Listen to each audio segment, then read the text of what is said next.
Hello everyone, welcome back to my channel. Exercise 3.1 question number 1 का 1 class 10 new NCERT book. Question पढ़ लेते हैं। कह रहा है question number 1, from the pairs of linear equation in the following problems and find their solution graphically, यानी graph द्वारा इसका हल ज्ञात करना है लीनियर इक्वेशन का। क्वेश्चन कह रहा है 10 स्टूडेंट्स ऑफ क्लास 10 टूक parts in the mathematics quiz, यानी 10 स्टूडेंट है और 10 क्लास के बच्चे हैं, ये भाग लेते हैं मैथमेटिक्स क्विज में। कह रहा है if the number of girls is 4 more than the number of boys. कह रहा है लड़कियों की संख्या लड़कों की संख्या से 4 ज्यादा है। कह रहा है find the number of boys and girls who took parts in the quiz. So simple question है। एक बार और क्वेश्चन पढ़ लेते हैं, समझा देते हैं। कह रहा है क्लास 10 के बच्चे 10 हैं जो मैथमेटिक्स क्विज में भाग लेते हैं। इसमें लड़कियों की संख्या ज़्यादा है लड़कों से। कितना ज़्यादा है? 4 ज़्यादा है। तो कह रहा है लड़का और लड़कियों का परफेक्ट संख्या बताइए। तो सो सिंपल और ग्राफ पर इसको दर्शाना भी है। तो कैसे होगा बाबू, देख लेते हैं। यहाँ पे हम उतारे हैं ये क्वेश्चन को। जैसे मान लेते हैं लेट नंबर ऑफ बॉयज क्या मान लिए x, नंबर ऑफ गर्ल्स क्या मान लिए y। अब अकॉर्डिंग टू क्वेश्चन कह रहा है, प्रश्न में कह रहा है दोनों का योग, लड़का और लड़की दोनों का योग 10 है, यानी 10 है। तो 10 कर दिए। इक्वेशन फर्स्ट मान लीजिए, ठीक है। अब चलिए थोड़ा सा ध्यान देना है। अब चलिए फिर कह रहा है लड़कों का संख्या है ना, लड़कियों की संख्या से कम है। कितना कम है? 4 कम है। यानी लड़कियों की संख्या लड़कों की संख्या में 4 ज्यादा है लड़कों की संख्या। यानी लड़कियों की संख्या में से लड़कों की संख्या घटाएंगे तो 4 आना चाहिए कि नहीं, क्योंकि लड़की की संख्या ज्यादा है। कितना ज्यादा है? 4। तो बराबर करने के लिए क्या करना पड़ेगा? अकॉर्डिंग टू क्वेश्चन एंड फिर क्या हो जाएंगे, लड़कियों की संख्या में से लड़कों की संख्या को हम सब्ट्रैक्ट करेंगे तो कितना आना चाहिए? 4। किसको किसको समझ में नहीं आ रहा है कमेंट करके बताइए। बातें समझ में आ रही है कि नहीं? अब चलिए इन दोनों को हम ग्राफ में हम दिखाएंगे लड़का और लड़कियों की संख्या। शुरू कर देते हैं। फिर अब लेते हैं फ्रॉम वन फ्रॉम वन में देख लेते हैं बाबू। x plus y equal to क्या दिया है? 10 दिया है। थोड़ा सा ध्यान देना है। अब हमें मान लीजिए यहाँ पे y निकालना है तो y इजकल टू क्या हो जाएंगे? 10 है, प्लस है तो इधर आएगा तो माइनस। अब हम क्या करते हैं, एक डाबा बनाते हैं और इसमें कम से कम 2 वैल्यू रखते हैं। थोड़ा सा ध्यान दीजिएगा, आपको भी समझ में आ जाएगा। चलिए कम से कम 2 संख्या लिया जाता है, ऐसे तो 3 4 5 कुछ भी रख सकते हैं, है ना। बातें समझ में आ रही है कि नहीं? अब चलिए x के मान कुछ भी रखिए, y के मान अपने आप निकल जाएगा। यानी x डिपेंड करता है आप क्या रखिएगा, y का मान खुद निकल जाएगा। y भी रखिएगा तो x का मान निकल जाएगा, मगर यहाँ पे आपको x का वैल्यू रखना है। सिर्फ x का वैल्यू, y का मान अपने आप निकल जाएगा। बातें समझ में आ रही है कि नहीं? तो मान के चलिए x के जगह हम अधिकांश 0 रखा जाता है। 0 रखने से क्या होता है, कटाने में आसान हो जाता है। मगर ये ग्राफ है, ग्राफ का कॉपी रहता है तो कुछ भी रख सकते हैं। x का मान 0 से लेकर अनंत तक रख सकते हैं, y का मान निकल जाएगा। समझ में आ रहा है कि नहीं? तो हम देखिए यहाँ पे ग्राफ में हम यहाँ तक ये 7 तक ही लिए हैं, 8 भी ले सकते हैं, 10 भी लिख सकते हैं, मगर y कितना तक ही गया है? 5 तक। तो ऐसा किया जाए कि हम लोग के बीच में आए, इसको ग्राफ में सॉल्व हो जाए। ऐसे ग्राफ के कॉपी रहता तो इसको क्लियर और समझ में आ जाता। इससे भी आप लोगों को समझ में आ ही जाएगा। तो चलिए x के मान के चलिए हम डायरेक्ट मान के चलिए हम 4 रखते हैं, ठीक है। x की जगह हम 3 रखते हैं। मान के चलिए x की जगह 3 रखेंगे, x की जगह हम 3 रखते हैं। मान के चलिए x की जगह 3 रखते हैं तो 10 में से 3 जाएगा, क्या हो जाएगा? 7। यानी y का मान कितना आ गया? 7। सो सिंपल है।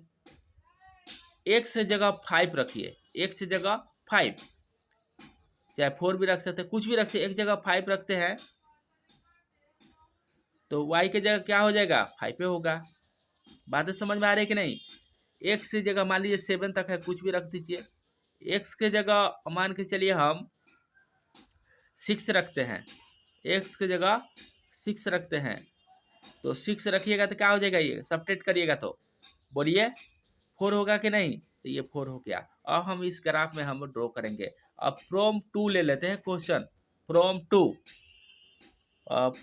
टू इक्वेशन में क्या कह रहा है, y minus x equal to क्या है, 4 है। इसमें भी y बराबर क्या हो जाएंगे, 4 है, माइनस इधर आएगा तो प्लस एक्स। अब चलिए फिर आप इसको ग्राफ करेंगे,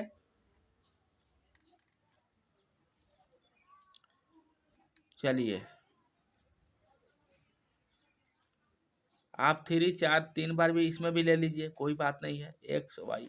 अब चलिए एक्स के जगह मान के चलिए हम 3 रखते हैं, इसमें भी 3 रखते हैं, एक्स की जगह 3 रखेंगे तो 4 और 3 कितना हो जाएगा, 7 हो जाएगा। बातें समझ में आ रही है कि नहीं। एक्स के जगह 5 रखिए, एक्स की जगह 5 तो ये 9 हो जाएगा, ज़्यादा हो जा रहा है ना, 9 इसमें तो है नहीं ऊपर ग्राफ में, इसको ग्राफ की कॉपी रहता तो ऐसे हो जाता। आप क्या करिए, अब ऐसा रखिए, एक्स की जगह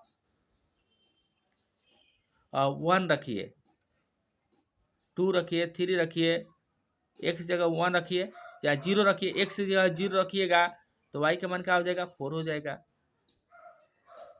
एक्स के जगह 1 रखिएगा तो वाई की जगह 5 हो जाएगा। कुछ भी रखिए, नो टेंशन नो मेंशन। आप ग्राफ खींचते हैं इसको, देखिए अब ग्राफ आएगा आपको, देखिए ग्राफ में पहले इक्वेशन का हम ग्राफ खींचते हैं, है ना। देखिए ड्रॉ करते हैं ग्राफ, एक्स के जगह एक्स इजकल टू 3 और y equal to 7, x equal to 3 और वाई इजकल टू 7, तो 7 लाना पड़ेगा कि नहीं ऊपर, बोलिए 7 लाने के लिए क्या होगा, ये देखिए ये हो गया 6, यहाँ पर क्या आ गया 7, ये हो गया यहाँ पे वाई, यहाँ पे वाई हटा दीजिए, थोड़ा और लंबा करना पड़ेगा। बातें समझ में आ रही है कि नहीं। तो चलिए यहाँ पर थोड़ा सा देखिए, एक्स के मान 3 और वाई के मान कितना आ रहा है 7।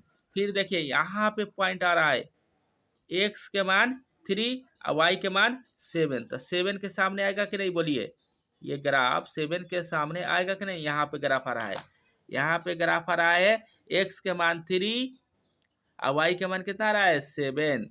बातें समझ में आ रही है कि नहीं, ये पॉइंट आ रहा है।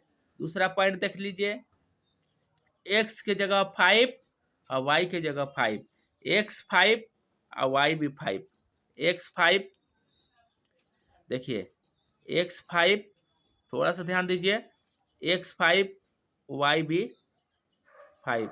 बातें समझ में आ रही है कि नहीं, एक्स 5 वाई भी 5। चलिए तो यहाँ पे आ गया ग्राफ। अब चलिए एक्स के मान क्या आ रहा है 6, x 6, x 6 y 4, x 6, x 6 y 4, x 6 y 4, देख रहे हैं एक्स 6 वाई 4, ये आ रहा है, यहाँ पे आ रहा है कि नहीं। इस तरह से बहुत सारा आ जाएगा लाइन, कम से कम 2 लाइन तो लिया ही जाता है। अब इसको क्या कर दीजिए, इसको ड्रॉ कीजिए, ग्राफ को ड्रॉ कीजिए। चलिए ये आया कि नहीं लाइन बाबू। तो ये जो लाइन आ रहा है थोड़ा सा ध्यान दीजिएगा, ये जो ग्राफ है ये किसका ग्राफ है, x plus y equal to 10 का ग्राफ है। बातें समझ में आ रही है कि नहीं, बोलिए। अब चलिए अब सेकेंड ग्राफ ले लेते हैं। सेकेंड ग्राफ में देखिए एक्स के मान 3 और वाई के मान 7, यही पॉइंट आ रहा है, एक्स के मान 3 और वाई के मान 7, इसी पर आ रहा है पॉइंट। अब एक्स की जगह 0 और वाई मान 4, एक्स 0 वाई मान 4, यहाँ पर आ रहा है एक्स 0 वाई 4। अब चलिए एक्स 1 और y 5, x 1 y 5, x 1 y 5, यहाँ पर आ रहा है ये भी पॉइंट, है ना, x1 y5। अब इसको भी ग्राफ डालेंगे बेटा, इसको भी ग्राफ डालिए।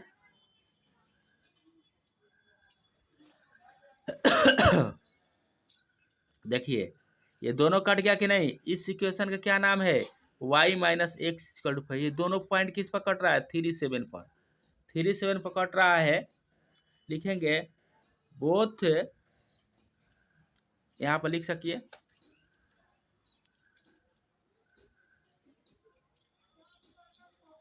both linear equation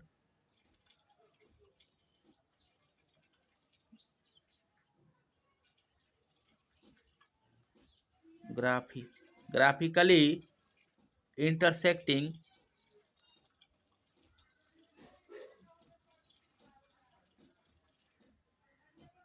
secting secting 37. Hence, we determined x is equal to 3 and y is equal to 7. Then number of y's x है, x का मान आया 3, number of y girls y है, y is equal to 7. यही answer है। चलिए हम इसको अब